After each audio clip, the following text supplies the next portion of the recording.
Today the air in Seoul is very clear and warm. Today the sunlight too is warmer than the norm.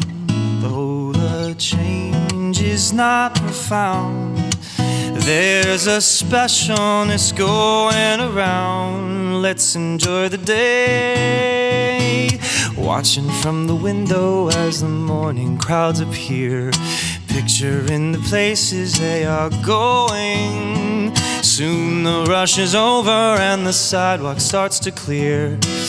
Then I start my day in here, the world within my room, the perfect place to explore from. I never need more from the world within my room. I choose a book and I read it, a place to recharge when I need it. And to wait's not tough here, 'cause I have enough here in the world within my room. All right, thank you. Good evening, everybody. Hello, welcome, welcome, welcome. My name is Darren Criss. I will be your host and MC for the evening, kind of scratching the itch that I've always had to be sort of like a late night sort of Dick Cavett character. That was a song from Maybe Happy Ending. Of course, I play the character Oliver. I'm an actor in the show. I'm a producer on the show. I feel many feels about the show. What I just played was a version of a song, one of the opening songs from the show. The lyrics were in the wrong order. The chords were the wrong voicings. And the song itself is not what you hear on the show. Now, I only do that to illustrate the versatility that I think good music can provide. We're going to talk tonight mainly about music. I have this little script here because there is so much to say, but as I said, I'm going to be hosting this, and I just want to thank you all for joining us here, and thank you again to the GRAMMY Museum for having us. We are celebrating a year on Broadway, which is amazing, and we are celebrating our Grammy nomination for Best Musical Theater Album, and I am proud to be among so many of our amazing friends and colleagues that we're also sharing this nomination with, but I have particular pride of being the single nominee among them that has an album that is a completely new and original IP, which is, of course, no disrespect to the wonderful work of those other shows. It just happens to be a superlative that is singular to us. I believe it's true, but it is very hard to succeed with a new original show, which is part of the many amazing obstacles that the show faced and managed to somehow catch on to wonderful folks like you. So I believe that this show is a triumph and accomplishment, and this is, of course, I'm biased, but of what the medium of musical theater can be at its absolute best. And this is an opportunity to really kind of get into the weeds, some of the nerdier weeds that we can't really get into in other venues. So it's a special opportunity tonight to speak to originally, tonight was going to be a special opportunity to get into the weeds with the four horsemen, so to speak, of the album, that is Will Aronson, Hue Park, Deborah K, Abramson, and Ian Kagey, who are the four producers of specifically the album recording of Maybe Happy Ending. However, instead, because of their traveling back and forth from Seoul in Korea to New York, it takes its toll, and as illustrated by today's weather, it's getting cold, people are getting sick. Unfortunately, Hugh cannot join us, so Will be here in his stead to speak of their collaboration. So instead, tonight is a fun and unique opportunity to dive into music with the three horsemen, Will Aronson, Deborah K. Abramson, and Ian Kagey. So we've talked a lot about it in other places, and do we have fans of the show? Do we have like people that consume the show? Okay, good. Phew, that's good. If you have dove into any of the available things online, we've done a lot of interviews and there's a lot of coverage about the show. Things like the acting performances, the design, the story elements, stuff that we've kind of repeated a lot. And so I really wanted to make sure that this interview was a chance to highlight not only the concepts, but the people whose names and jobs you might not be as familiar with, but who are nonetheless paramount to capturing the spirit of what this musical has to provide, not only on stage, but forever on a Broadway cast album specifically. So full warning, we're gonna get pretty nerdy. So if some of it, hopefully that scratches an itch for some of you. For others, Bear with us. We will have performances at the end from the original Broadway cast, so that's something to look forward to, and I hope you can hang on to your hats for that moment. So here's how the night's going to go. I'm going to invite the three horsemen, as it were, out in sections so we can talk about their contributions as it pertains to the album.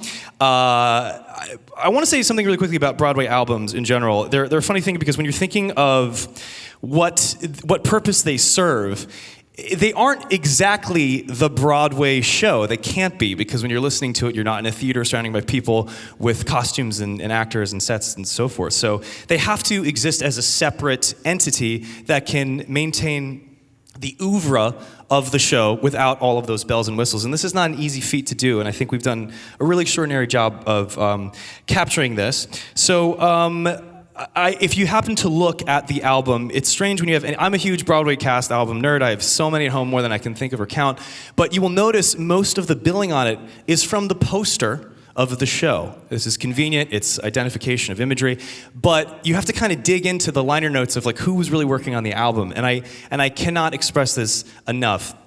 The album was a lot of work, and it was really driven by the three people that are going to be in these seats tonight. And so this is a really cool opportunity for us to speak specifically about that. So, and to really, this is my fun little thing that I have to say about them, literally explore the literal unsung heroes of this album. Because when their job is done correctly, they are kind of invisible.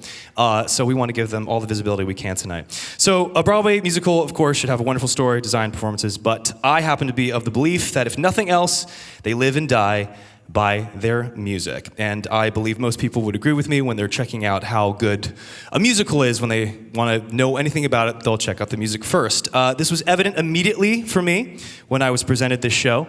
Before reading the book, I definitely listened to the music, and I knew immediately that these guys knew what they were doing. They knew all the natural laws. They knew where all the signage was of the tradition, but also where they could bend the rules a little bit and do something contemporary and something new. As this is not somebody I tend to quote or agree with, but I will in this case. As New York Times Jesse Green put it, stylistically landing somewhere between Bacharach and Sondheim. That's a very nice place to land, and I couldn't agree with you more, Mr. Green. I think they ride the line between sophistication and accessibility, which if we all knew how to do, we'd all have hits all the time. It is a very, very hard line to walk. Will and Hugh have seemed to find a creative alchemy that complements each other exponentially around every corner, so let's get right into that alchemy. I'd love to invite the Tony Award-winning creators and now Grammy-nominated producers of our album, Mr. Will Aronson, on behalf of his collaborator, Hue Park. Coming out, Will. Now, we're gonna get right into this. Sit at the piano here. And forgive me if I'm buried in my notes. For those of you that know me, I'm pretty talkative, and so I want to make sure that I have a roadmap to follow here. So let's talk about the top of the show, Will. When you were making this show, I think for those of you that didn't know the background of this, it began with a conversation that you had with Hugh. And there was a song, this is kind of my own proclivity here, but I'm a huge Damon Albarn fan, of course, of Blur and the Gorillaz. He had a debut solo album in 2014 called Everyday Robots, and the title track of that album was Everyday Robots, and he was thinking about this song and about this idea, and it kind of it molded into, I believe, an image that he sent you, or what was the image that he sent you? That's right. It was a lonely robot in a parking garage late at night playing the trombone. Right, and that's where it stemmed from, all right? And so that was the first idea of the show's creation. Now, like I said, I want to go right into music, so there's other places you can read about the sort of story elements of the show, but musically speaking, where did we want to start the musical atmosphere of this? What was our basis? There was, I believe it was Mr. Glass at some point, right? Yes, well, I guess there are two different stories here, because there are a number of different things that existed at the beginning of the show before it even made it to its first reading. I mean, this is often how things evolve, right? There's an idea, we start making musical sketches as we're building the story, because it was an original story, so we could sort of do that in tandem.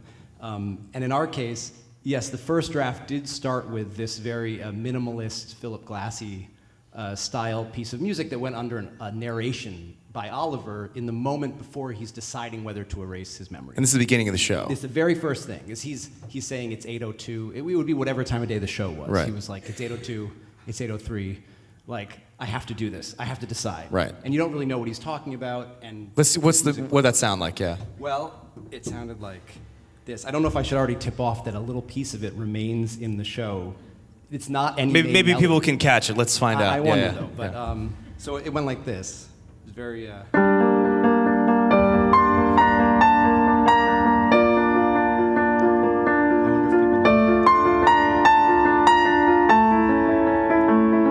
Go that far. But right. Now, so this was the beginning of a show. So because originally it went right into, the original concept was musically that we were going to have nostalgic jazz, but something that also represented the robot world, and that was going to be which is something much more contemporary. That's right, using this minimalist sort of. For those of you that are unfamiliar, Philip Glass, one of the sort of like, I guess benchmarks of contemporary sort of jazz classical kind of standards, I guess you could say, as a composer. That's and right. Minimalism, really kind of, I would say, the godfather of the usage of that. And so I think that's a very interesting concept in and of itself, to have these dichotomies that are throughout the show. You have things that are nostalgic and yet completely futuristic, and things that are old and new. And to be nerdy, triadic, and then jazz being much more colorful. And, right, with different and notes. it was this sort of. Can you hear those voices again? Robot. Play the triadic. The triadic? Yeah. Yeah. So when you're playing something like that, Hue's reaction to this sound. Well, at first he was very excited. I mean, we come up with all our concepts together. So this was our joint concept, that it would be melding this sort of modern classical, but also this warm, nostalgic jazz. But around that time, Hue, who's the tastemaker of our collaboration, he said, "I'm sorry, there's a little trend going on right now in car commercials that they are using, like the new Nissan Acura." Yeah. Unparalleled luxury. Yeah. So Oliver, Model 3. Yeah. So Hugh was like, we can't start. The whole thing was to start it in a fresh way, where you're like, oh, what is this? But he's like, it's not what is this? It's buy a Honda. So. And exactly. Well, I mean, if that was your guys' job, I think you would have nailed it. But I think you were writing a musical, and there's a lot of great stories about musicals and their inception. And there's many, many stories. There's a good one about Hal Prince and Sondheim at the beginning of when they're doing out-of-town tryouts for a funny thing happened on the way to the Forum, and the importance of an opening number, musically, lyrically. You have to kind of subconsciously tell an audience what the deal is. You have to tell them, okay, is this a comedy? Like, what are we allowed to feel? And you can do this, of course, through lyric, but music it sets a literal and figurative harmonic tone, a tonality of what we're experiencing. And I don't know about you guys, but that triadic sort of like car commercial thing sounds a little more grim than I think the show would become, and more importantly, you please talk. No, I'm sorry. Yeah, you talk, dude. No. I mean, just to follow on what you're saying, that it's interesting now looking at it as like, yeah, we made the right choice to cut that, but actually, we felt like, oh my gosh, we're not subbing it up quickly enough because we start with a straight up jazz pastiche. Mm-hmm. We were like, will people think, well, we're just in a old timey pastiche, But to counteract that, we said, well, we'll start Oliver's first song with something that's like a motor rhythm, modern classical. So we'll kind of invert the order. You've said the word motor rhythm a lot, and what I love about that is that there is, in the way that jazz feels nostalgic, motor, mechanical, things that are mechanically minded and machine-like. I think, again, these aren't things that are put over anyone's, hit on the head with. Right. There is a subconscious understanding of these things that kind of let your brain play in a specific world in a much sort of more inviting way. You had a motif for Oliver. We were talking about the sort of world motif, which was that Philip Glass thing. You actually had like a minor thing. Well, yes. So this is the other. So now we're even going further back in time. Right. So the Philip Glassy thing did make it to our very first reading. It was in one reading and then was gone forever. This other thing was even before that. This was what I wrote in response to the trombone jazz robot. Oh, so he sends you this image, and you send this back. And I sent a thing, and actually it came out of a minimalist thing, and then it went into this. And you can see that pieces of this influence on the mic, pieces darling. Of this. Yeah, Thank you. Yes. Not a performer, so I need the education in real time. It's for the Grammy Museum. They want to have the audio feed, Right. So you can see that the bones of this, it became sort of a little style guide for us. Right. I mean, well, in some parts you'll hear actually remained in the show. But so this was like Lonely Robot in the parking garage at night. Let's see if I can remember it.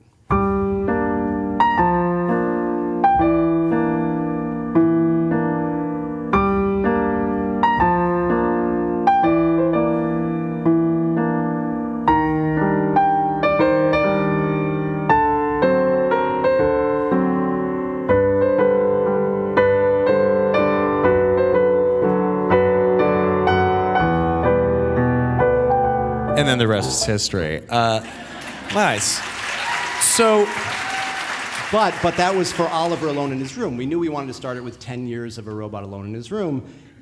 And so this was like the lonely robot, but then we were like, this is how we feel about him. right, because you're It's the not creators. how he feels. It's Right. how we feel about him. So we decided that for Oliver's arc, we couldn't start with something that was that, like how we feel about a lonely person in a room. So this moved later. This is reminiscent of Yeah. Mhm. Yeah. Three, four right? thing, So yeah. that kind of became that as just like a musical idea. But the main tune of Goodbye My Room was like, well, this is 12 years later. He's developed affection for it, so it's a little deeper, and we could use that emotion there. But World Within My Room became the motor rhythm, very upbeat and positive, so that he has somewhere to go. And I have to say, even as an actor, that is extraordinarily helpful because you're right. Like you're always caught in this divide when you're creating.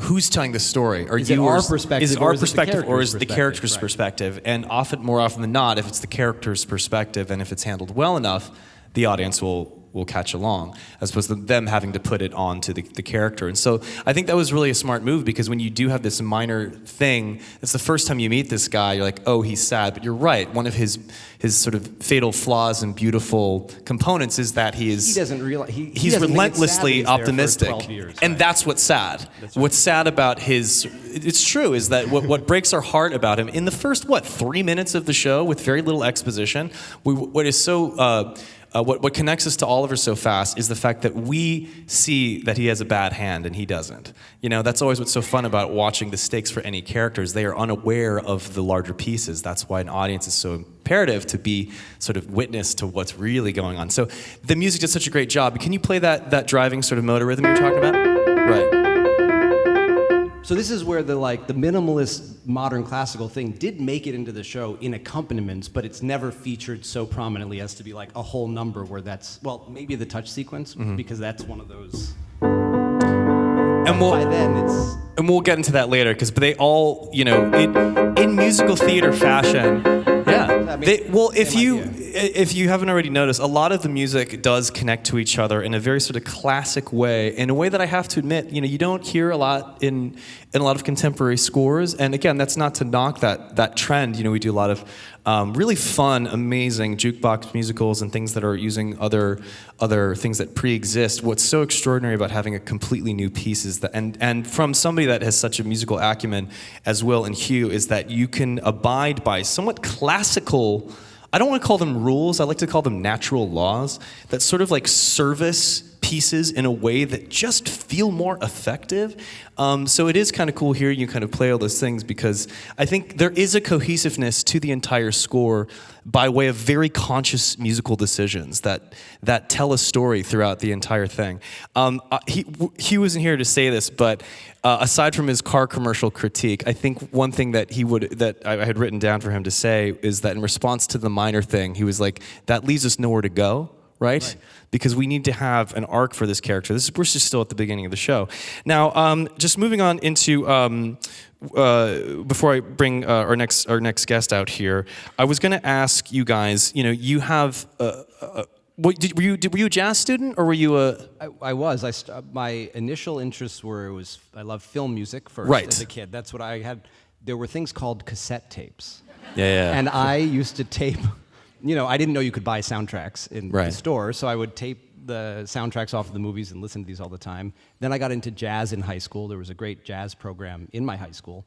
Do we want to shout them out? What program was this? Oh, no, they're just Guilford High School. Hell yeah, Guilford High School. It was like one of these traditions where somehow we had great public school teachers, and then students, like generations of students that would then, the upperclassmen would help the lowerclassmen. Nice. We even did the jazz at Lincoln Center, the Ellington Festival. Oh, that cool. I will say that was formative for me. Yeah. And directly relates to the show in that Hugh knew this about me, and part of why the pitch involved jazz was on some level related to the fact that he knew that I loved jazz. Right. Of course, there were all these other narrative reasons why he picked jazz as well. But well, that's actually a perfect segue. There is a thing you've said in many interviews, but I do want to repeat it. Why jazz and robots? Jazz, well, so there's two reasons. One is that we sort of see jazz as being like the most human thing because of the sort of the improvisation element, also the harmonic complexity, but that the idea that this robot would sort of idolize jazz as being like the most human thing.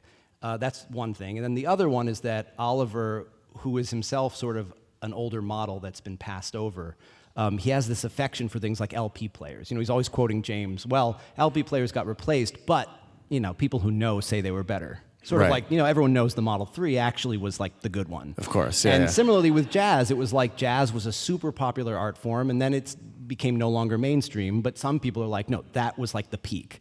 And now we're just doing other stuff. So that's the other reason Oliver loves it. Yeah, I mean, I don't know why I'm quoting Stephen Sondheim so much. Like, what did he ever do, I guess? It's not like he was very good at his job. But, you know, one of his cardinal rules for writing musicals is, you know, content dictates form. And obviously, if you're talking about robots and, you know, what's the form you have, jazz sits into it very, very nicely. I want to know, if you're a jazz person, that's why I brought it up, and Will is sort of this alt-rock kind of... I know we work together so closely. Where did Hue, as an all rock dude, like, where did you guys meet in the middle? Like, I know you met in NYU, but at what point did both of you go, okay, musicals? Like, was there a show or was there an assignment? Because for my money, I'm like, I don't know how. I'm so glad the universe brought you together, but you have such different backgrounds and interest in music specifically. So why the musical specifically? That's a great question. And I think for both of us, it was not an easy, immediate thing. I wasn't one of these kids who did a lot of theater in high school. I played in the pit several times, and I loved that, but was not in shows or really otherwise involved with them. And Hugh had seen musicals, but also was not some gigantic fan. We had musical tastes in common. Often film music. Ryuichi Sakamoto was someone we both loved. Hugh formed a fan club in his high school, and it only had 4 people. So we had these sort of certain niche tastes that like we had in common. So we had a big common area, and then these other things we could introduce to each other, which was really fun. Like Sophie Cal was this multimedia artist that he knew about, introduced me to, and so forth and so on. How we got to musicals was, well, actually, that's a good segue. Hugh loved multimedia things. He was studying visual art. Yes, as a graphic designer. He had already been a successful K-pop lyricist, and then was like, that's not enough for me. So he came to New York and was doing visual art because he really wanted to combine art forms. I was also trying to figure out, well, I love music and I love narrative and playwriting, and how do you combine them? Well, there's film music, there's opera, or there's musicals, and in my mind, the fact that you can have Sweeney Todd but also Hairspray, be in the same category, and those are all musicals, yes, it meant you can kind of do anything. And I thought, okay, musicals are it. So I kind of later in life got into musicals. When I met Hugh at NYU, I basically tried to sell him on the idea that like musicals are the multimedia art form that he's been looking for, and you know, just come over. Yeah. And it does seem it is wild, but it is sort of an inevitable construct of what you guys do, which is, you guys are interested in, like, what is the most multimedia version of storytelling mainstream storytelling. It's like there's the musical theater, which is a distinctly American contribution to like the entertainment zeitgeist, is the landing point of all these different things firing off: playwriting and performance and music, etc. So, man, am I glad you guys got hip to Broadway. Or just musical theater. I shouldn't say Broadway, because that certainly isn't the end-all and be-all of what musical theater can be, but is obviously synonymous with it, with its popularity. Before we bring out this next person, I want to talk about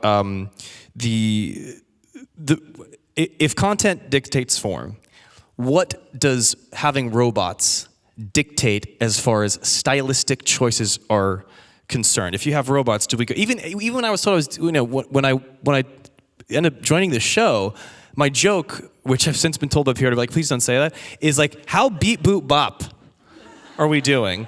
Because in the absence of any, I hadn't seen any of the visual, I had no idea what we were doing. I was like, do I gotta learn how to do the robot? Yeah, to the cardboard, metal, like spray painted box. Like, what degree are we demonstrating, signaling, telegraphing like robotness? Are they more like, is it more like AI, the Spielberg Kubrick film? Is it more like, at what point, is it the Stepford Wives? What are we doing? Right. So musically, we have to accomplish this somehow. That's right. Well, I mean, the robot thing was always on all levels the first thing. And we initially did not want the actors in our first reading to be robot-y at all. We said, think silent film comedian. Right. It is gestural. I but do a it's lot not- of that, yeah, for sure. It's gestural, but don't think robot. Think like just like slightly less gradated. Graduated. Graduated. Yeah, that's the word for sure. That's not the word. I'd like to cite jet lag. But I think silent film. There's a gestural kind of Yes. gesticulative thing Right. that I definitely harness, and I think is very silent film star because it is human, but it's expressive and exaggerated, but somehow earnest. That's right. Well, in fact, in that old long speech for Oliver at the beginning of the show, it actually used to mention how many emotions and facial expressions he could make. That Yeah. He's like, there's like 7 basic whatever. There's disgust, and there's Yeah, the yeah, 7 yeah, of course, faces. yeah. But he's like, I've got like 35 faces. Like, he had like a certain number. But that was what we meant by the sort of gradated whatever. So in terms of music, but music, yeah, and Yeah, the so singing music- style at least. Similarly, we felt that there had to be a cap on it. That we were like, the robots are not going to be belting their faces off. They're going to have this sort of cap. And part of what was appealing to us in the sort of meta sense was that we were feeling very overstimulated in our own lives and in the culture, and we're sort of like getting numb to everything. And we thought, well, this will be really refreshing to write for characters who just have this cap on how much they can get worked up about things. Right. And then by investing in them and watching them now experience these things for the first time, maybe we can like get our sensors back. Right, which is somewhat antithetical to what a lot of people expect from like the musical theater stereotypical voice, which helps me because I never in a million years thought I would do Broadway because I grew up listening to Broadway albums that had big voices, right? So I was like, well, that's for those guys. I need a microphone and a guitar, and like that's just not my style of singing. That's the voice we love. Lucky me, baby. Right? Lucky me. It's gorgeous. I got lucky. It's well, and it was very. I will say it was very hard for us to find voices earlier on in theater. I mean, because we love theatrical voices, but it wasn't. It's not where our real heart is, which is in this sort of slightly more poppier voice that again uses microphones. I mean, that's why it's different vocal production. But anyway, that could be a whole other discussion. So yes, we wanted to cap on the vocal aspect and then let the instrumentals basically be the thing where it kind of expresses the things that they can't express, and that's why structurally it's built around these big musical set pieces that were there from the first reading because they were sort of, we saw that as crucial because without them it's sort of like could be anemic without those big moments. Well, this is a perfect way to tee up our next person who I'm going to say a lot of stuff about because she's something that doesn't get enough credit that I really want to say a few things about. As far as maintaining those kind of like guide points on the map as far as how we want the music to sound, both as from a singing performance and to a musical performance level. Deborah is the person that via the vocal performances is the person I give credit to kind of the integrity of the musical storytelling. This is I believe our secret weapon. She's the music supervisor of our show, and she does just that. She's supervising the music as it not only sounds on the album, but every night as I do a show, we're always talking about how to tweak things and to make sure that they're closer to less Darren and more Oliver. And my first interaction with the music from the show was actually via Deborah. She is the one that's looking after its intention because it can shift by many factors, again, because the inclinations of the performer or just doing things over and over again means things that will inevitably shift. So thank God for her strict attention to detail on how these things are delivered. She makes every nuance, pronunciation, articulation, consonant, vowel, every dynamic. She makes sure that it is appropriate for the sonic landscape that is not only the most appropriate for the characters and the audience and the story, but the most effective. She is the beating heart of the quality performance as they pertain to the effectiveness of the storytelling, and even though she's not credited as such on the album, she is a producer on the album, and I would call her the vocal director of this piece and of this album. Please give a warm hand for Deborah K. Abramson. And Will, why don't you... And Will, why don't you come join us over here, bud? Am I coming? Yeah, come on over here. Hello, darling. So, yes, sure. Well, I think Will is actually, this is Will, and then that's you. You'll be all right. I'm such a 3. So, she always says that she's a 3, which is, I think it has its advantages more than its disadvantages. I know it's Deborah isn't necessarily one for the spotlight, but I'm forcing her into it because there is so much that is great about this album that is truly because of this woman who works her absolute ass off. So I want to talk about that kind of paradigm that we all make fun of and love a little bit, which is that, you know, for our friends that don't really know musical theater and know it from a distance and they think it's just people going, yeah, like this huge vibrato voice, this is something that we, of course, wanted to put a cap on for our show. And I have to make a lot of conscious choices to de-Darrenify myself and to up Oliver as much as possible. And can you tell us a little bit about what the difference is in sort of, I guess, any regular Broadway singing and this show specifically? It's kind of a big question. Hi. So this is on, right? Yeah, that's on, yeah. You know how nervous I am. I know.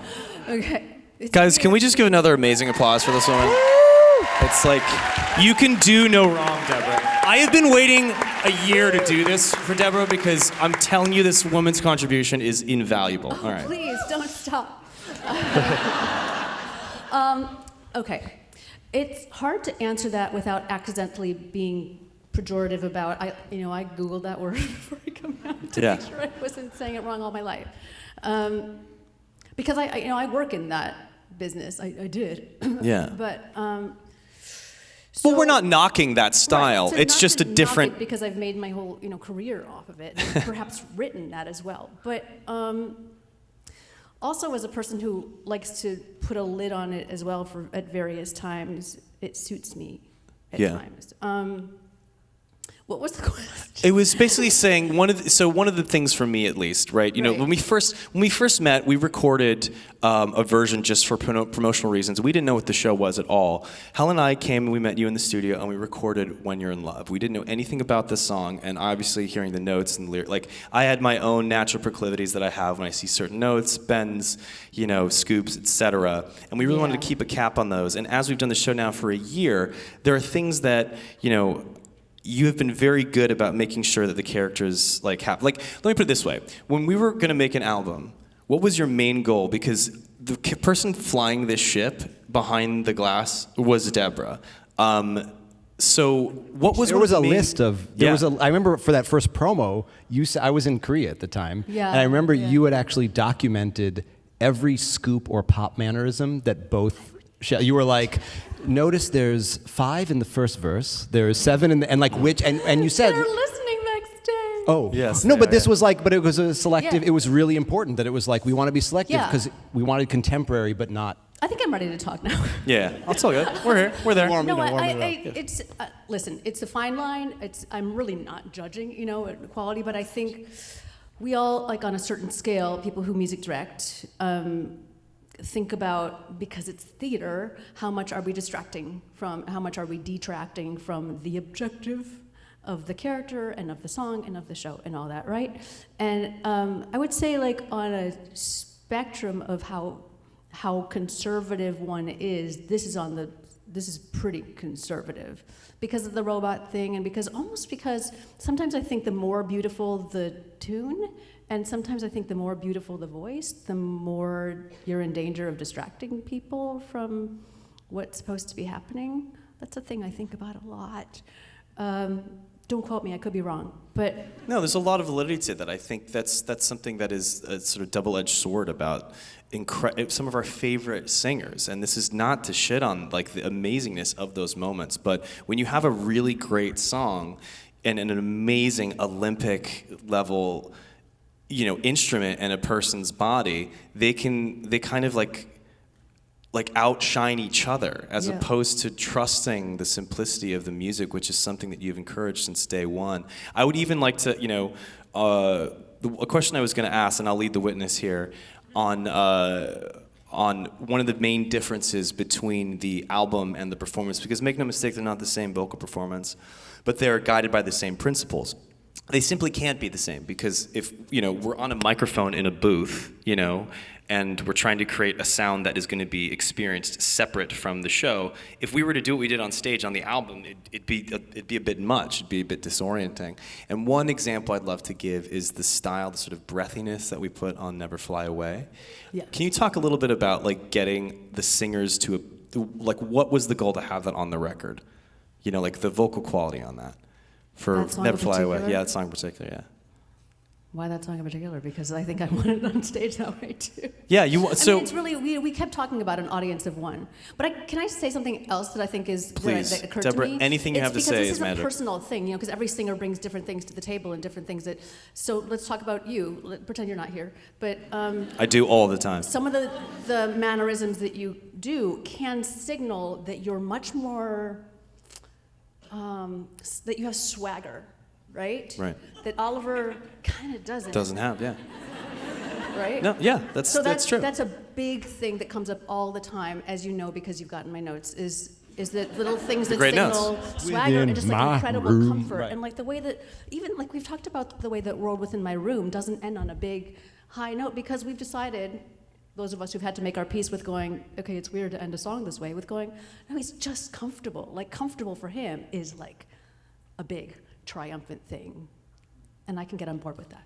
Yeah. Well, I think that's another thing that I love about the show is that, I've said this 1,000 times backstage, is that this show is story first, story first, story first. There's some great songs, there's great design, there's great direction, but the play's the thing. And again, instead of opting for World Within My Room or something obscene like that, wait a second. I was like, I liked that. No, that's a horrible idea. That's why I didn't write the music for the show.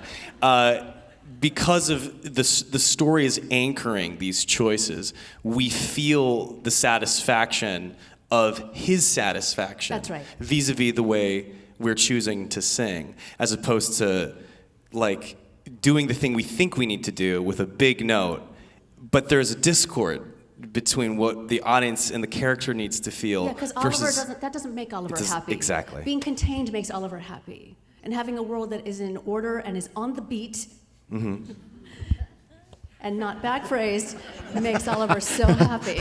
Yeah, it's true. Oliver's like, scooping kind of makes me uneasy. Are you talking about Oliver or are you talking about Deborah? Exactly. Yeah, No, I was going to say, it's a little Such right. a three. It's true. Can I, well, speaking of threes, can we talk about fives here? Our wonderful five, Miss Helen J Shen. Replacing her player. There was a great moment when we were casting that part, and there was a certain voice that you were looking for. Do you remember? I think there was a note you wanted our Claire Can I to go to the flip. piano? Yes, please. Would you? I wish you would. Please. Yes. I've been playing for 51 years. So the great thing about, what's so cool is when someone can come to a role not knowing the music and not having ever heard somebody do it before. That's very rare. And now it can never happen because of this album. Sorry. I'm okay with. Yeah. But we did have that because Helen had never heard the demos or anything when coming to the. Yeah. She had one in-person audition that we did with Darren. So she sang Maybe Happy Ending. That was the only song that she knew. And so I had done all my research and looked at a lot of YouTube stuff of her and discovered that she could sing anything. Yeah. That voice can do anything. The range and a is lot of obscene. things that would be like really wrong for this show. And I gotta say, I mean, props forever for her for willingly putting those aside each night for over a year, and trusting. There was a big act of trust. I could go on forever, and I won't. But so I knew a lot about her voice, but there's one thing I needed to know for sure. So I said, you don't need. While they were chatting, after they sang Maybe Happy Ending, I said, can you just sing the word.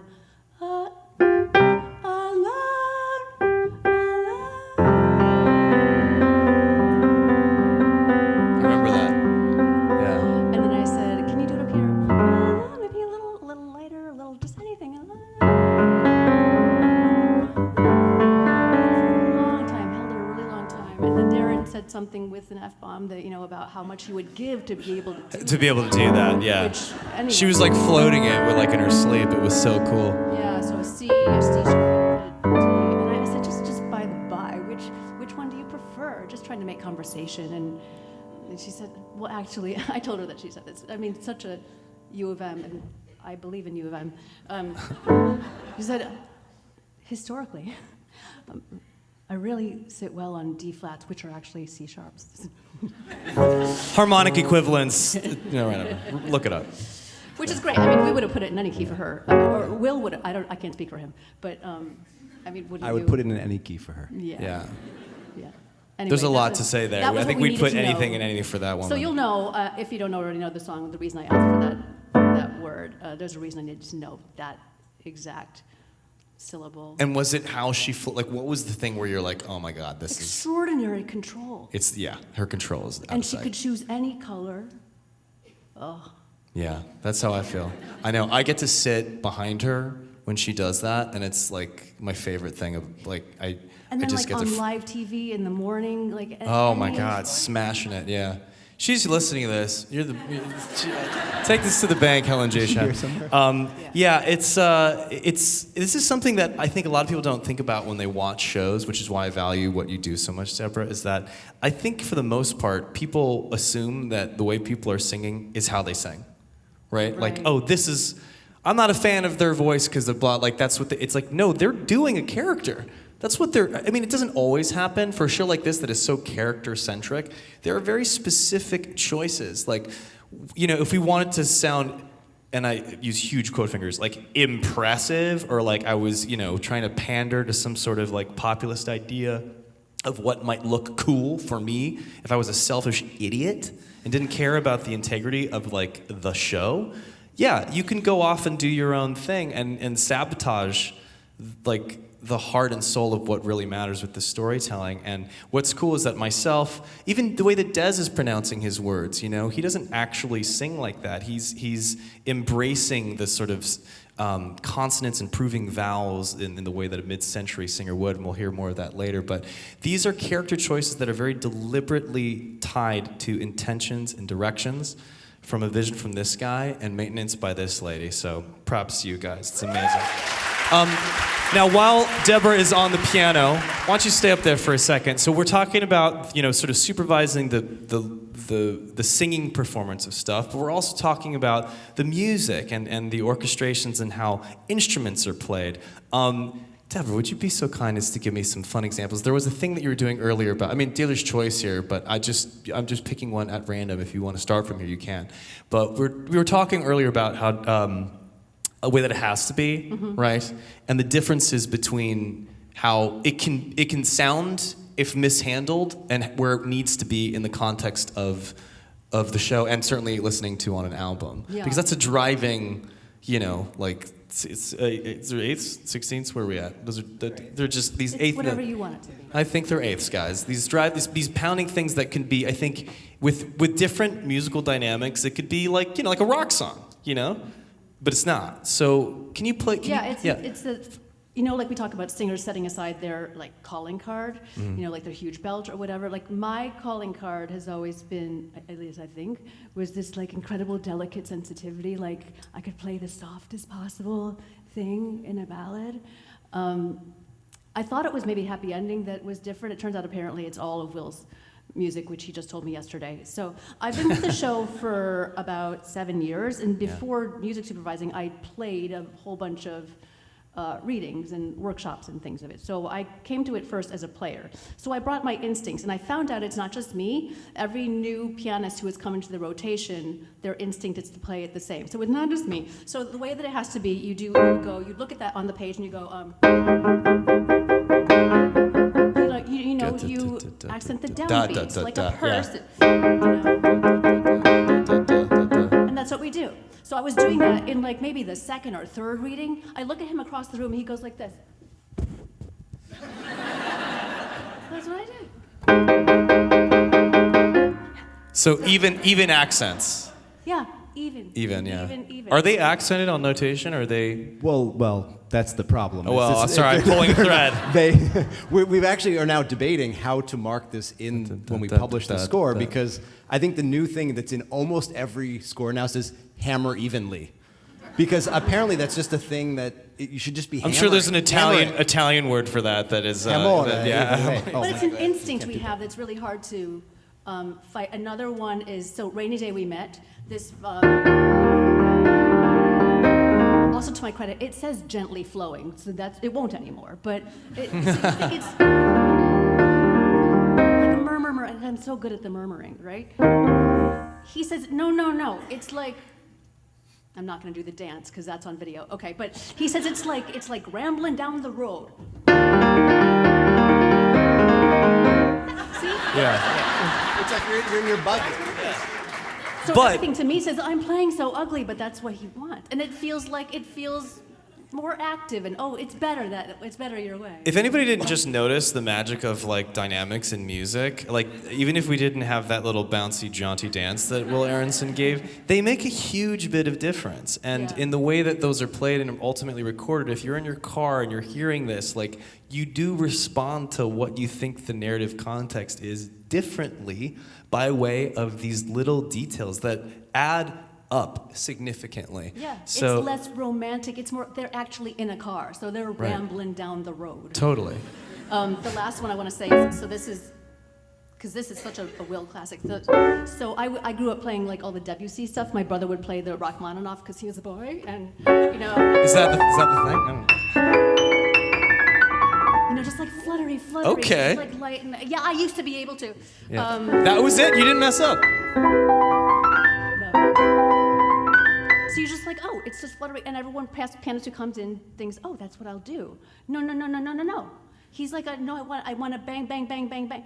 Do you want to show them what you showed me? Oh, I know. I know you told me before, and you want me to do this. Can you please She both... wants to do this to humiliate me because I probably won't be able to play it. That's the... Do it, please, so we can bring out our third guest, But you said please. I should do this in tribute to the fact that, when you write something like this, you don't think about how someone has to do this live in front of an audience every night. It's like flop sweat every night. They don't have to do it anymore. Yeah. But you can just feel them like going, I am all alone. This is the beginning of the Chasing Fireflies bit. It's a really wonderful visual moment, but on the right hand, it's a tricky part. Now, in my defense, it says optional ad lib.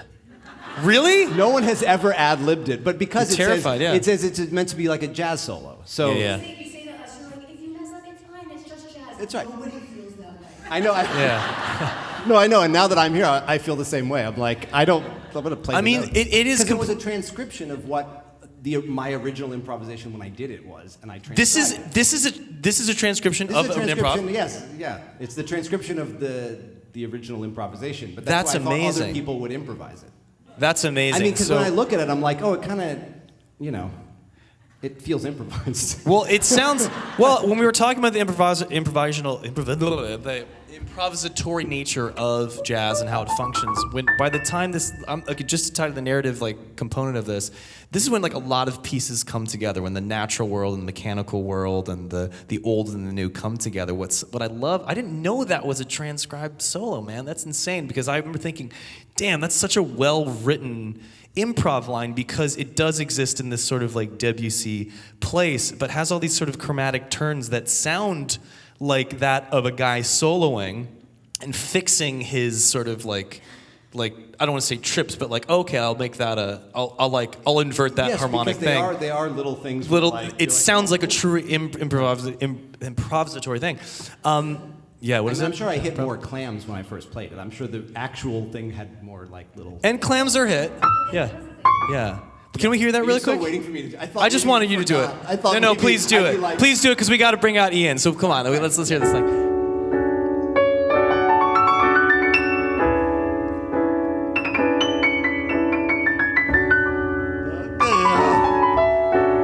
How far am I going? Finish it.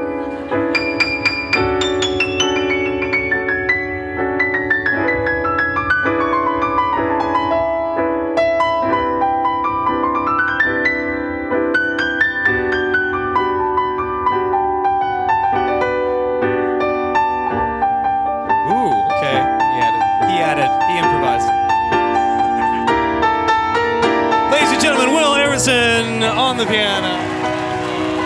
Well done. Well done.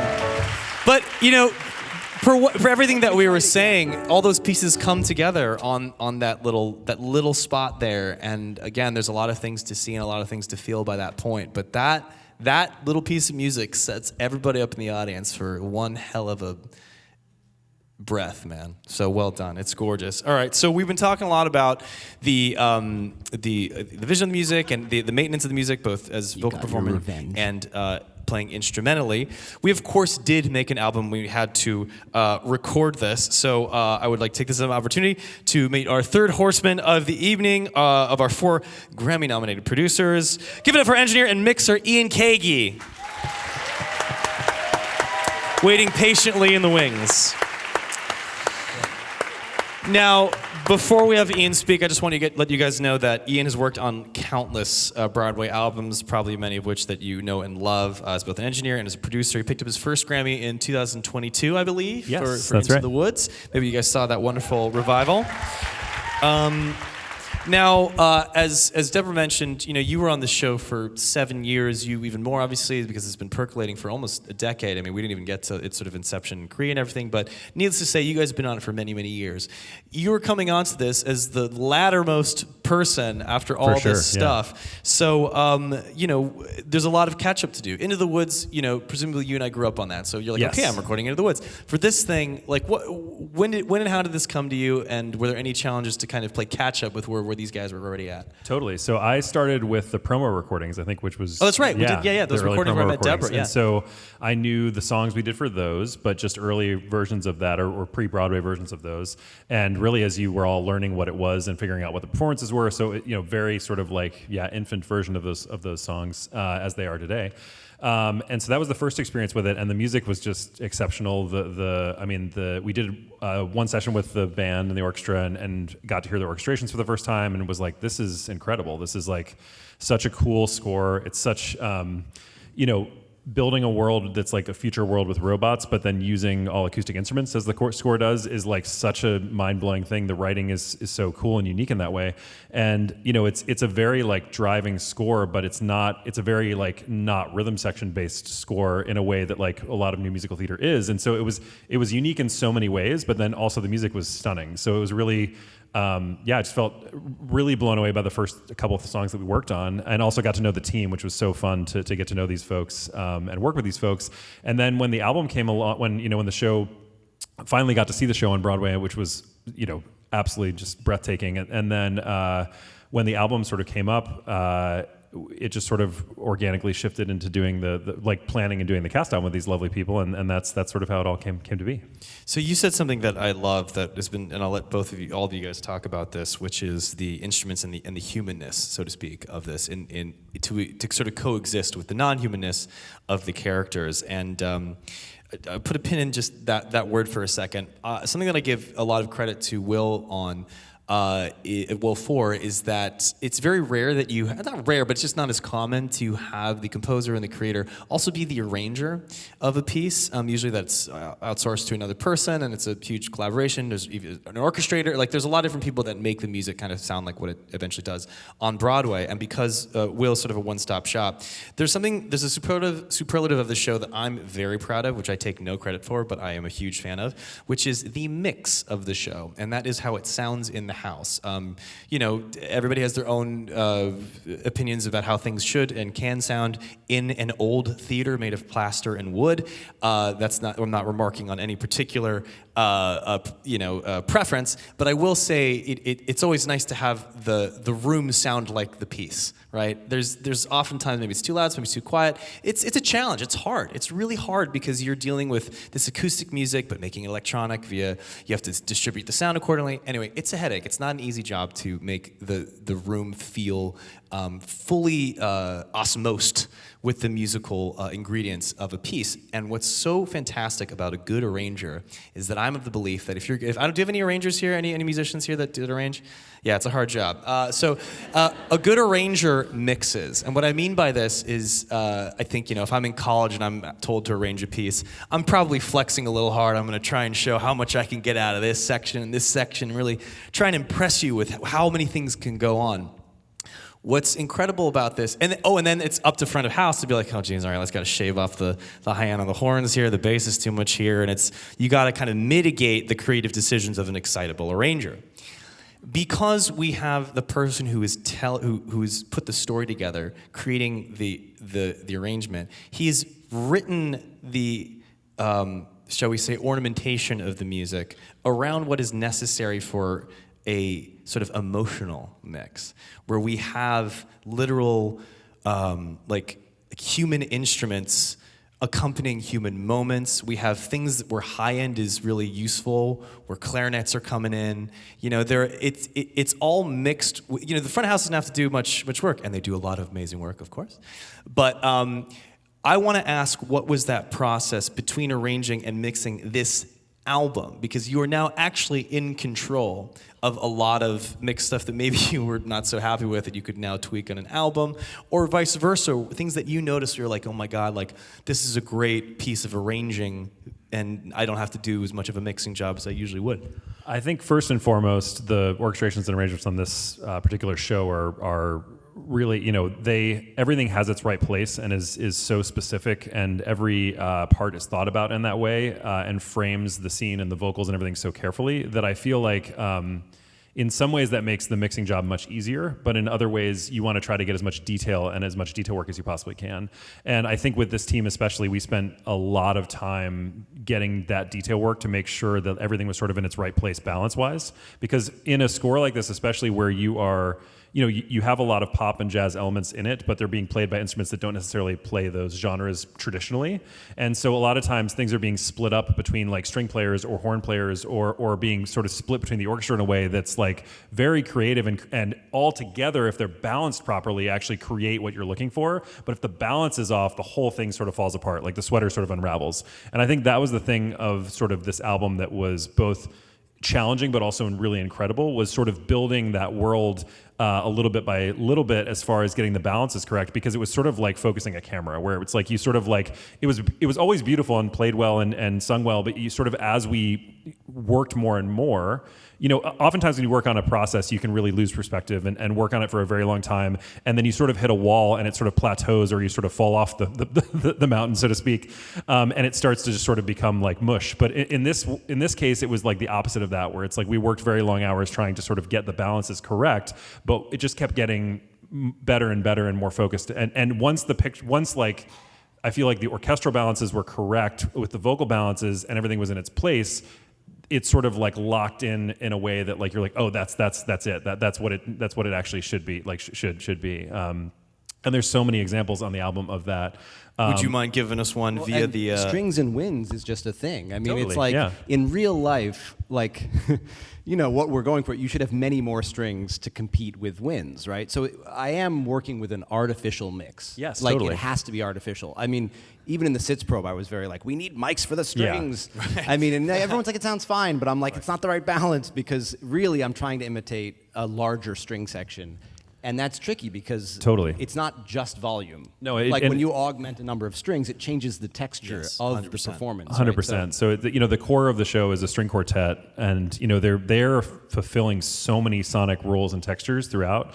And it's really like measure by measure, where it will literally go from the most delicate like pizzicato phrase that is really like dictating the rhythm of that section to then this sweeping legato pattern, all within the same song. So it's really like it is both, naturally acoustic, but you do have to like sort of artificially boost and or hide or we put giant plastic masking on the winds when we play it live. Can you kind of walk me through, I guess, the erasure sequence is what we were talking about? Oh, sure, right? yeah. Like, and sort of going through the layering, because I think we have a lot of strings on this. I mean, I don't know if you just wanted to kind of, if you had your own idea of what you wanted to show, or... Oh, yeah. I don't know if this is something you can see. For those of you that don't know how... I guess recorded music, digital recorded music works. Over here, we have what I believe is a Pro Tools session. Yes. And all these different colored bars. I'm sure you've seen in movies or TV when they have like all these different bars. Those are called regions. Those are all the different recorded little raw audio files that you have to stack up and mix accordingly, like you're putting a puzzle together. I don't know. Is this going to connect to the screen over here, or is this we're just playing? I think we're just doing audio, right, but cool. so you can imagine what the squares would look like. Yeah, there's a lot. But now that's for those of you in the back that can't see that. Ian, what are you going to play for us? I'm just going to jump, because we talked about doing a little bit of memory sequence, right? Yeah. So I think I'm just going to jump to a section where a lot of stuff's playing and kind of play it all together and then sort of break down what's actually happening underneath that. So if everybody's cool with it, let me play this back and see what we got.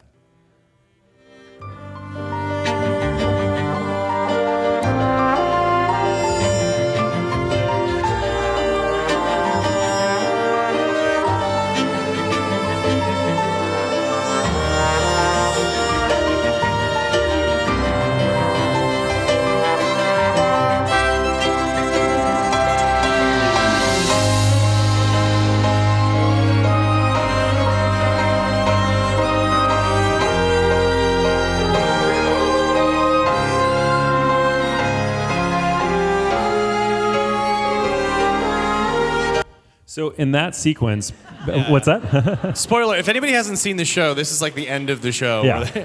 And you accidentally called it the actual name. What? So It's the memory- song has it's a memory. real name, but then at the last minute for the cast album, Yes, the song that's right. suddenly got a new name, which is Memory Sequence. It's called which Memory was never- Sequence? It is called Memory Sequence. Not on the to me, album. it's not.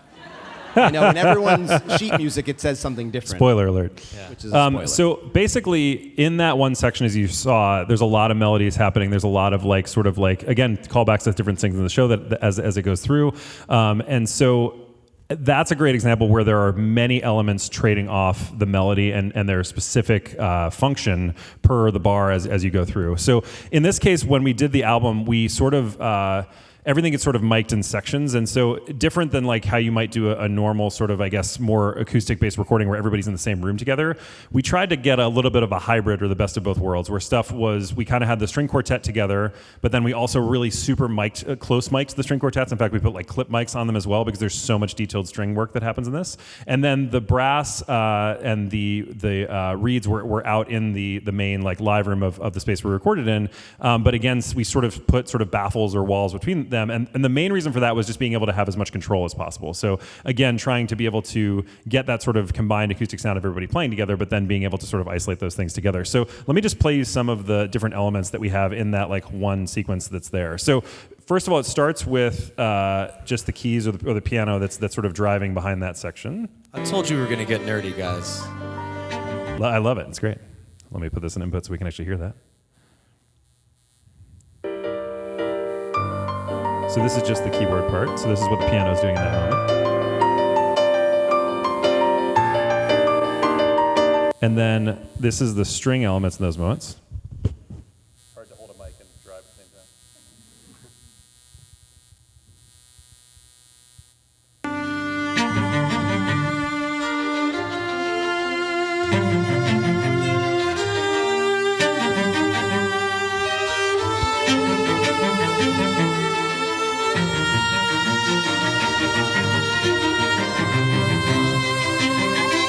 A lot going on just even in the string section. You have the sort of drone happening, you have rhythmic elements happening, you have the melody happening in there. So again, being able to isolate each of those sort of stringed instruments and be able to balance those was really crucial for pretty much every song on the album. I feel like was a lot of the work was sort of balancing between those string sections.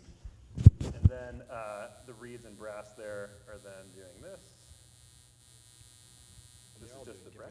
Yes, totally. Oh, the reed brass, everybody's doing different. Yeah. Here's just the brass section. So.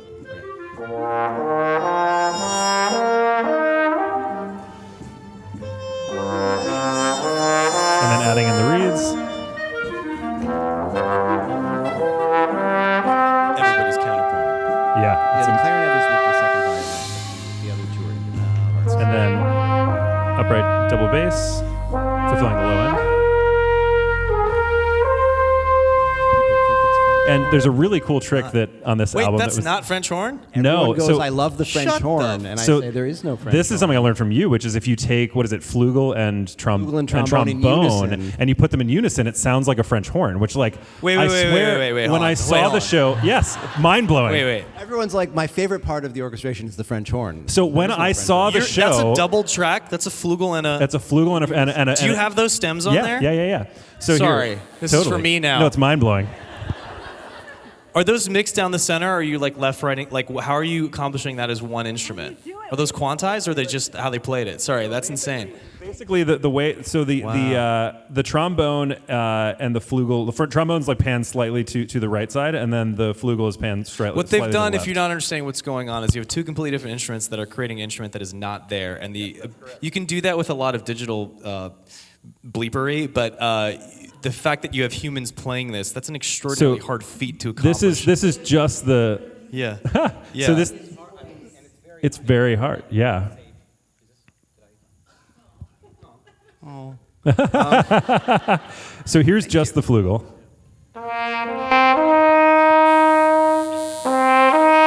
And then just and then now with the trombone. And where'd the French horn come from?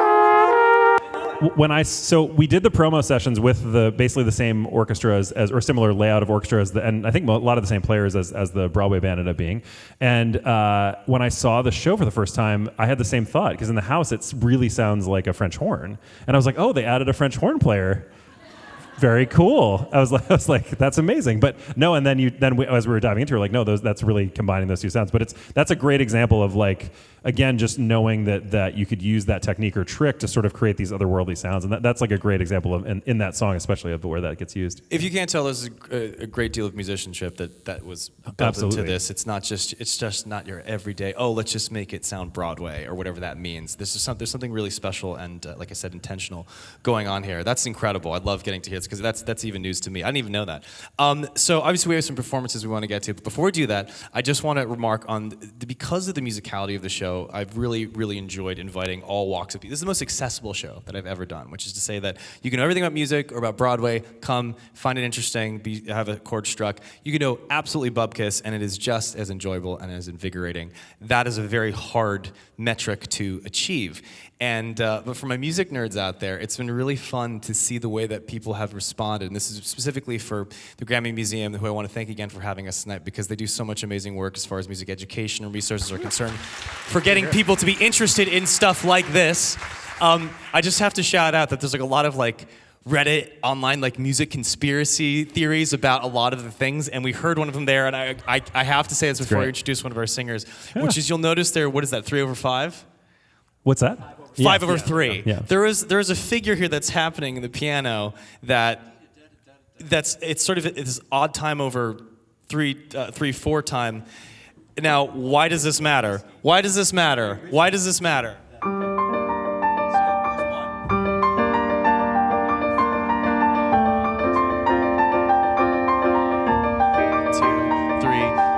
Why is this interesting? It's because we're talking about 5s and 3s. I don't know. Yeah, this wasn't intentional, but it's amazing. Yes, there it is. He's gonna turn it on. Use your theater voice, darling. Do you turn it off? I'd probably just like press the off button. What were you gonna say? You worked in Korea, right? Because in Korea they're actually a 5 and a 6, but this is actually 5 against 6. It's theoretically, depending on yes. how you decide to divide it. So it kind of, the conspiracy theory works in both versions. oh yes, and there's things Totally about by coincidence. the diminished chords, right? How the diminished.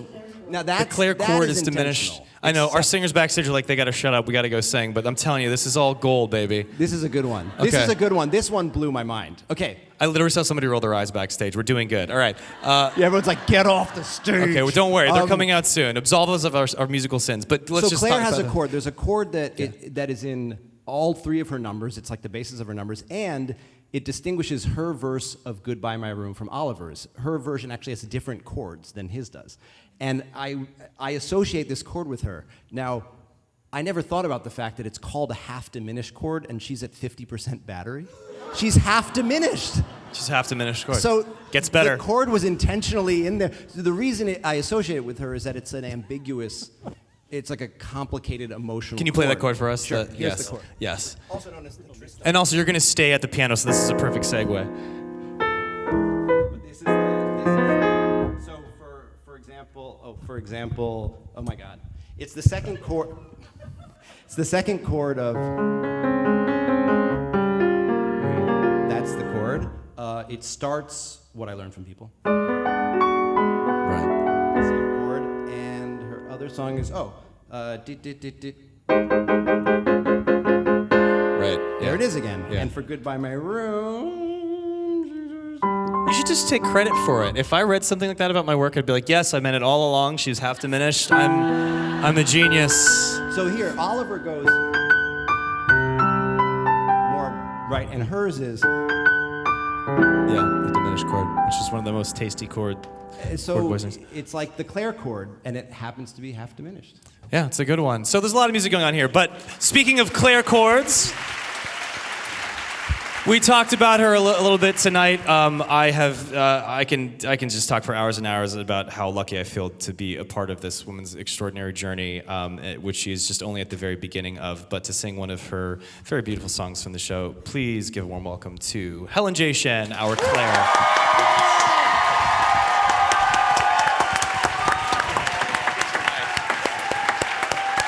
Let's hear that song.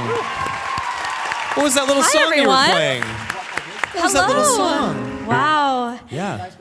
Yeah, I was Just going to right say, what's into that it. tune? Yeah, with that little diminished thing. You were just playing it. It's a perfect segue, yeah. I was nerding out backstage. I was not the one rolling their eyes. Also an backstage. extraordinary musician and pianist, so that definitely has its value. Oh yeah, you can take the lid off for this one. Go for it. Do whatever you want. Do whatever you want. Just for the 92nd Street Y. Permission. The phones are out. This is it. We got to impress them. So here we are in some motel, trying to do what neither of us does well. We have to not be alone. I'm cringing less, I'm laughing more, as I forget the stranger you were before. We're slowly getting in sync, and I'm beginning to think it's not so bad discovering how this works, adjusting to your quirks, even though it's not my style. Teach me to not be alone. It's not so hard to let somebody in. Just think how long it's been since somebody made you smile. Learn how to not be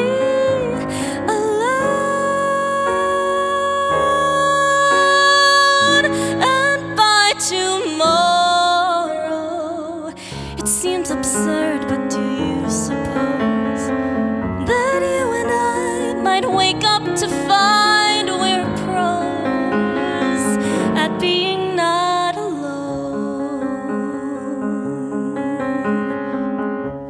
Oh, you're not gonna say the line? Okay. No, I'm just taking you in.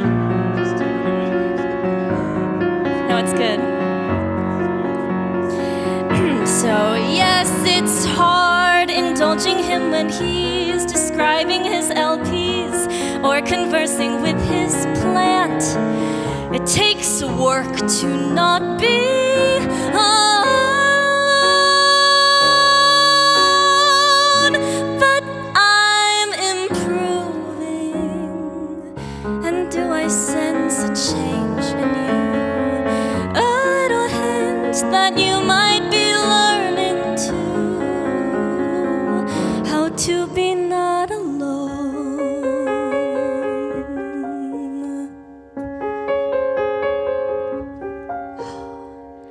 The open road, a vast unknown. But look at us, we're not alone.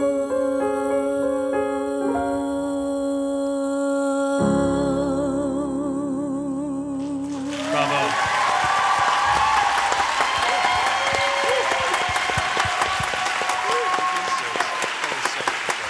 Oh my gosh. Your job is a lot easier when you're dealing with a superstar. Bravo. She got the job, right? We were talking about floating that note of alone at the audition. How you smashed Alone, alone, alone. it. Yeah. Right. That was gorgeous. We are short on time, so we're just going to quickly barrel through these last few. I know we started 10 minutes late, so we still have some more songs for you guys, but we want to be conscious of everybody's very, very interesting evenings that you have ahead. But to continue on with some of the songs that we're going to have performed, this next tune was written specifically for this show, this American show. If you want to give any... It was a request from Michael Arden, our director. Yes, please. Oh, that was That's you were the going to say. story. Oh, I thought he was going to say. Yeah, he wanted. there's a longer story, but I think we're out of time. Well, the He said- so request because was. the quick version Sorry. is that Yes, in sorry. the first drafts and also in the Korean production, James and the jazz singer are played by the same actor. Right. And one of the first things Michael Arden did when he joined the project was said, what if they were two different people, and then you could also write more for both of them, which is what happened.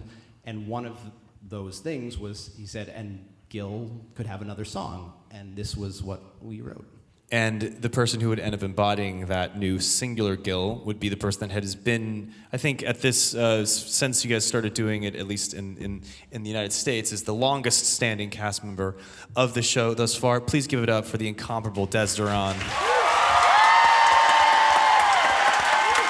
aka Gil Brentley.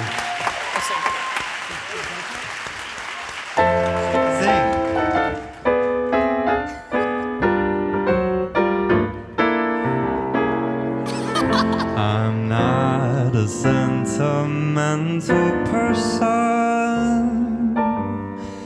That's what they always told me. Don't need someone to hold me. I'd rather stand apart. I'm not a sentimental person. Then Helen says something dumb right here. It's not what I'm designed for. Can't say I've ever pined for someone to break my heart. So why does the moon seem brighter and my feet much lighter and the breeze electrifying?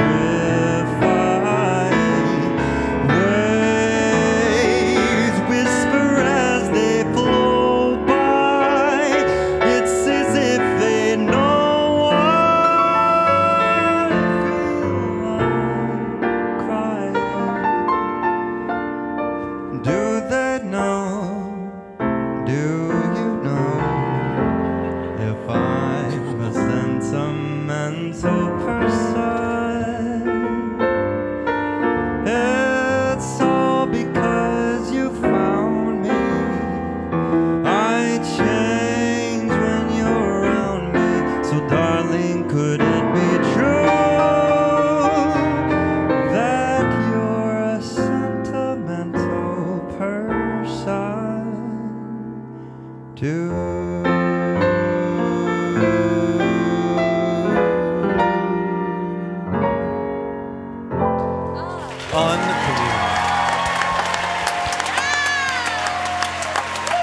Unbelievable. I cannot believe I'm in this show. I truly can't. I'm sitting here like just shitting myself. I cannot believe it. I just the picture, the lights hitting Dez, his hair is perfect, he looks great. It's just like, oh my God, it's truly the greatest thing. Well, I couldn't have set myself up better for failure, having those two go before us. This next tune is the first time that Oliver kind of comes in contact, not kind of, does come in contact, at least for the audience, with his former owner and his friend and his everything, really, his North Star, his entire being, is, of course, the character of James, played by, if he'll come join us on stage, Mr. Marcus Choi.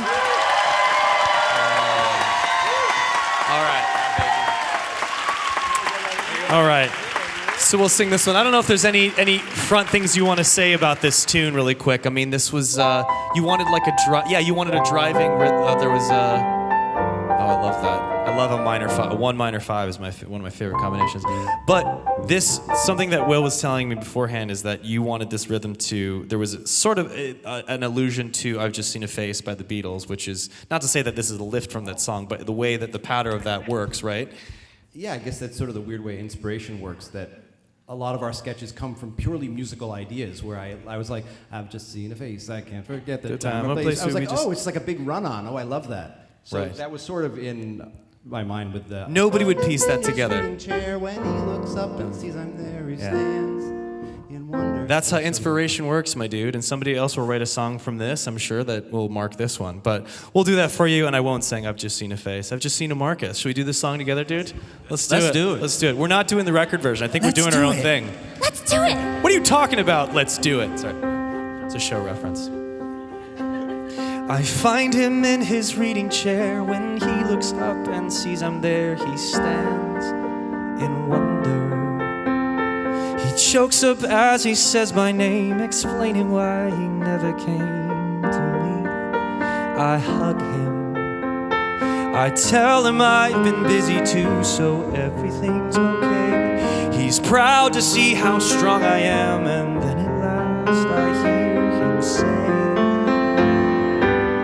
"Go put the tea on, Oliver. It's you and me now, Oliver, finally, just like it was long ago. And then some music, Oliver. I'll let you choose it, Oliver, gladly.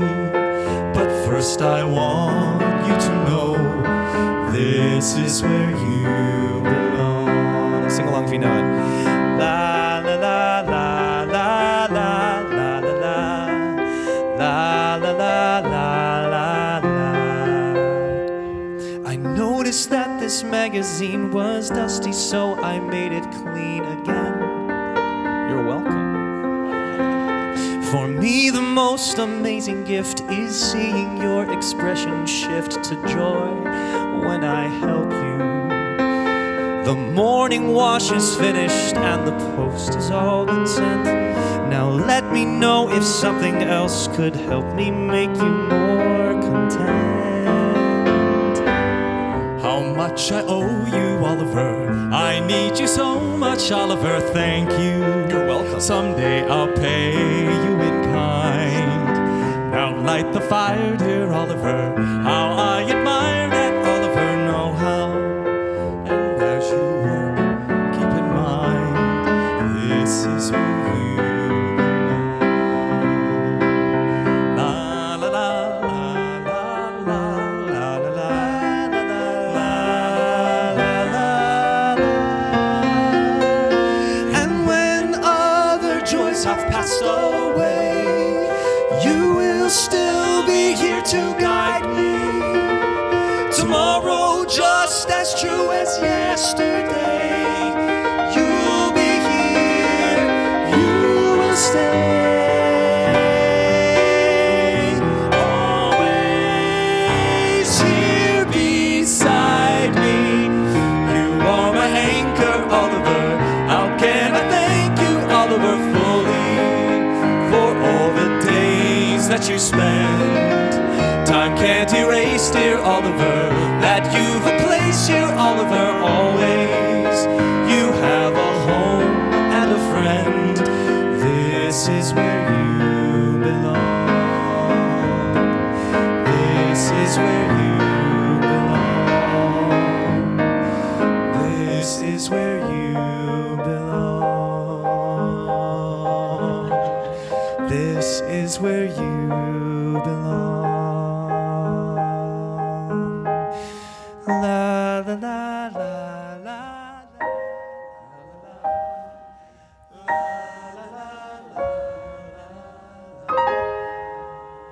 Thank you, 92nd Street Y. Beautiful. Marcus Choi.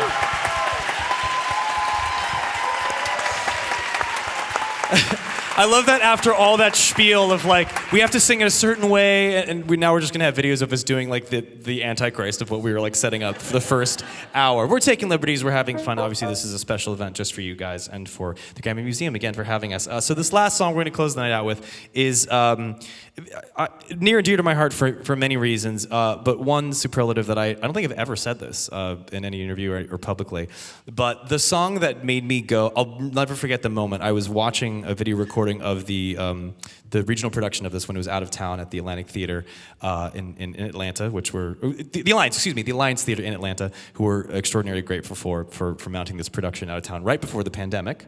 And I remember watching a video of this, and I remember this number happened, and I paused it, and I was like, "This is an incredible show." I was like, "These guys know how to write." This song to me is emblematic of so many things, of the story itself, the heart, the charm, the humor, but also the pathos and the drive, the emotional drive of characters. It displayed to me really strong storytelling, great harmonic development, a great nod for how things can be, but how they are at their best, classic, nostalgic, everything but new, all the things, all the wonderful things you would hope to have was in this number, and it was then that I was like, I have to do this show because of this song. It had a different title at the time. I don't know if, Will, you want to, what was it called? My Favorite Love Story. It was called My Favorite Love Story, and I am not going to take credit for it, but I will say that I went to Will and I went, look, here's the deal, man. There's a song in your show. I work at a piano bar. I'm used to people saying versions of the songs that aren't the time. Play The Wicked Thing, and you play Defying Gravity. Play Journey. They want to hear Don't Stop Believin'. So you have to kind of translate, and I'm like, when people say they want this song, they're going to say, play The Rainy Day We Met. I know that's what's going to happen. And then I'm going to have to be like, it's actually, it's called My Favorite Love Story. So I was like, can we just see what happens if we cut out the middleman? And and Will, maybe on his own volition, change the title too. Well, it was really specific that what was convincing about it is we thought if you walk out, so in previews, right, we were like, what's going to happen to us? And you know, people always see a musical the first time and they go, I couldn't remember a single song. And our show does not have a lot of reprises. I mean, one way you get a song drilled in people's head is big reprises or many choruses, and ours are like short songs and they don't come back. So it was like, well, the only way they'll have a fighting chance is at least when they look at the song list later, they'll be like, oh yeah, I remember that song happened. Whereas if it said My Favorite Love Story, they're like, did that song happen? Yeah, which one is it? We met like, oh yeah, that was the one in the car. So we were like, exactly. Hugh and I were like, we should do this. And so I remember you brought this up like the day before we had to print those playbill things. Yes. And we were like... Because I thought about that when you go decision. through it and you're like, what was that one song, right? Yeah. So... Well, there it is. So You this do song get credit. is, I love performing this song with all my being. I find something new in it every time, and we're going to close it out with you. Obviously, this is the freezing day we met, but in honor of all the hard work that everybody on the stage has done to create this piece, all the wonderful work that you guys have done to bring us to where we are a year later after opening on Broadway, to the Recording Academy for giving this wonderful nomination, and to the GRAMMY Museum for having us tonight. We offer this as our final thank you, and I don't know, let's just do that song. We love it. Yeah, there's a bit of a setup. They go, so where, Helen, where did we meet? Well, it's a long story, but let's just keep it short. On the street? Yes! Okay. It was a rainy day. You forgot your umbrella, so you ran under mine. I initiated this. The rain made us feel melancholy, but also romantic as we walked on the rainy streets in Paris. New York. Set the perfect mood on the day we met. Unbelievable. I know, the patter of rain, and somewhere a jazz quartet. They were playing in the rain. They were inside. So we were inside. We were outside. My umbrella could handle two. I even kept your shoulder dry. And since we both were shy, we barely spoke at all. Is this from a movie? You wore a bright red raincoat, that magic. No way would I choose red for a raincoat. Your beautiful red fur hat took my breath away. And now you're just describing Santa. The crowded and noisy street was silent except our beating hearts. It's all those quiet parts you later can't forget. One little rainy day, the rainy day we met. Oh, okay, your turn. You stared at your feet, too nervous to say one word. Well, like, what could I have said in that situation? Our beautiful silence started to feel absurd. But I did offer You you just the said it was my turn. So then, in a breathless rush, we both started talking awkwardly. So where were are you? Oh, How long? Why don't did you go?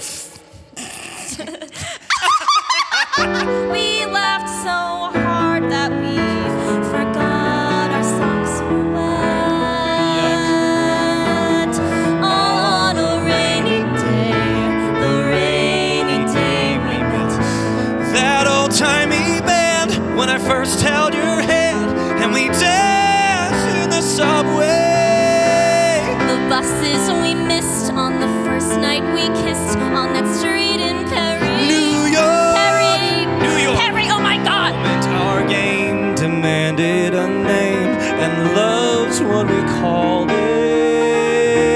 The morning we tried waking up side by side, I knew it was meant to be. It seemed to leave the crowded and noisy world was silent except our beating hearts. It's all those quiet parts you later can't forget. Thanks to one rainy day, the rainy day we met.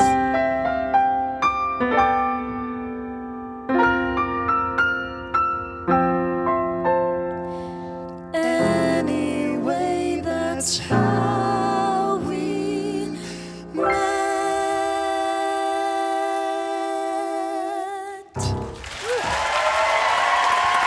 Helen J Shen, Will Aronson.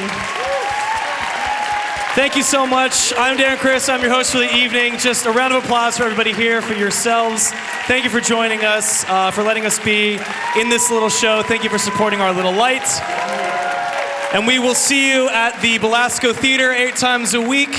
And you can check out this original Broadway company recording wherever you get music. Thank you again. Good night, guys.